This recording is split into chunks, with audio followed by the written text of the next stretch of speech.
hora de um novo episódio do quadro Direito Agrário com o advogado e especialista em legislação rural e ambiental, Pedro Puccini Mendes. O assunto, pessoal, é o novo decreto federal que regulamenta o mercado de créditos de carbono, também a compensação da emissão de metano, o certificado de redução desses gases e define ainda como deve ser a unidade de estoque de carbono. Aí vem a pergunta: como este decreto irá impactar o produtor rural? Vamos conferir. Saudações, Pedro.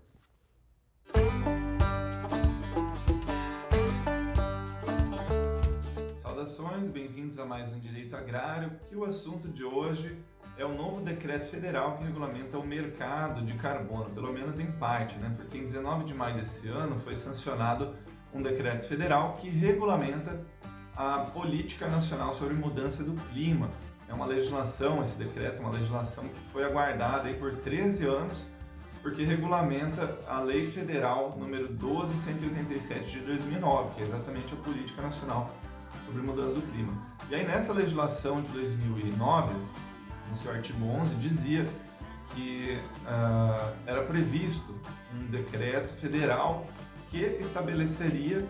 as diretrizes para uma economia de baixo carbono, o que foi feito recentemente de maneira parcial por esse decreto, né? Esse decreto ele manteve uma atenção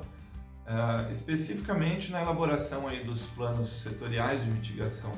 das mudanças climáticas e também criou o Sistema Nacional de Redução de Emissões de Gases de Efeito Estufa, o chamado SINARE. De toda forma, esse decreto ele também trouxe alguns conceitos muito importantes para finalmente dar maior clareza a esse mercado, como, por exemplo, o crédito de carbono, veio agora definido por esse decreto, emitido no mercado voluntário ou no mercado regulado, o crédito certificado de redução de emissões, que é registrado no SINARE, o crédito de metano, reconhecido e emitido no mercado voluntário ou regulado, a compensação de emissão de gases de efeito estufa e unidade de estoque de carbono. Todas essas definições vocês poderão ler com maior atenção nesse decreto. Mas o que isso interfere no dia a dia do produtor rural, afinal, né? Bom, segundo estimam as pesquisas divulgadas aí por nossas entidades de pesquisa, estima-se que 80% da variação da produtividade agrícola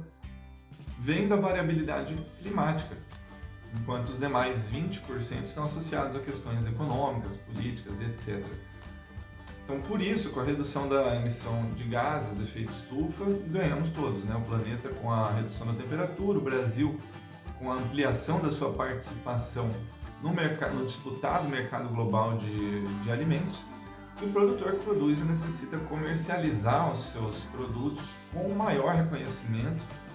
e menor interferência climática, né? Ou seja, menores variações de temperatura, precipitações, enfim. Os impactos negativos dos eventos climáticos mais extremos já são perceptíveis, são percebidos já há um determinado tempo, principalmente em nosso país tropical, né? E com isso nós temos, com a consequência desses impactos negativos climáticos, nós temos consequentemente o aumento de preço de alguns produtos básicos, a redução da capacidade de consumo desses produtos, a redução da disponibilidade desses produtos para exportação, a redução de geração de renda e qualidade de vida, principalmente para a agricultura familiar, além das grandes perdas agrícolas já calculadas no nosso país. E é preciso lembrar que o nosso país está buscando atender compromissos internacionais voluntários com a redução de emissões de gases de efeito estufa, onde a agricultura de baixa emissão de carbono, a ABC, né, como foi definido pelas políticas públicas, e as boas práticas agropecuárias têm sido implementadas por políticas de pesquisa e de crédito já desde 2011, quando foi aprovado o chamado Plano ABC, e que desde então, de lá para cá, o MAPA instituiu, né, o Plano ABC, e já foram liberados via crédito rural mais de 27,67 bilhões de reais em linhas de crédito desse programa ABC. Bom, aí para as metas climáticas serem cumpridas, nós atualmente contamos aí com a redução de taxa de desmatamento, recuperação de pastagens degradadas, onde o Brasil assumiu uma meta de mais de 15 milhões de hectares até 2030, aumento do sistema ILPF, uma meta de 4 milhões de hectares até 2030, ampliação do sistema do plantio direto, fixação biológica de nitrogênio, além da ampliação da nossa eficiência energética, a utilização de energias renováveis, biocombustíveis, enfim, tudo isso para diminuir os efeitos de algumas práticas e tornar o nosso agro ainda mais sustentável. Bom, essa história já não é recente, desde 1979 começaram a ser discutidas em conferências mundiais a questão das metas climáticas e todos se comprometeram até 2030 a conter a temperatura global em relação ao período pré-industrial e limitar o aumento de temperatura global acima dos níveis pré-industriais. Enfim, essa nova legislação, esse decreto que eu anunciei, ele vem sendo considerado uma luz no fim do túnel para a regulamentação desse mercado de créditos de carbono no Brasil. É um mercado que nada mais é do que a ferramenta, uma ferramenta que apresenta excelentes oportunidades para o setor agropecuário, que é um instrumento de incentivo à proteção ambiental e transação desses ativos ambientais, como são chamados,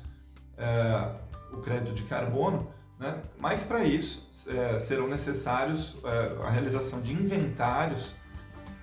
das emissões de gases que vão ser certificados por empresas credenciadas para que possam ser negociados tanto no mercado nacional quanto no internacional. Infelizmente, o que não foi regulamentado por esse novo decreto,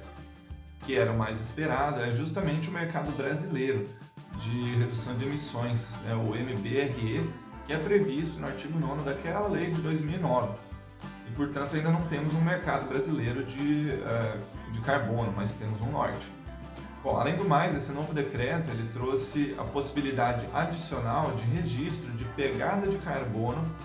dos produtos, processos e atividades, abrangendo os produtores rurais e os mais de 280 milhões de hectares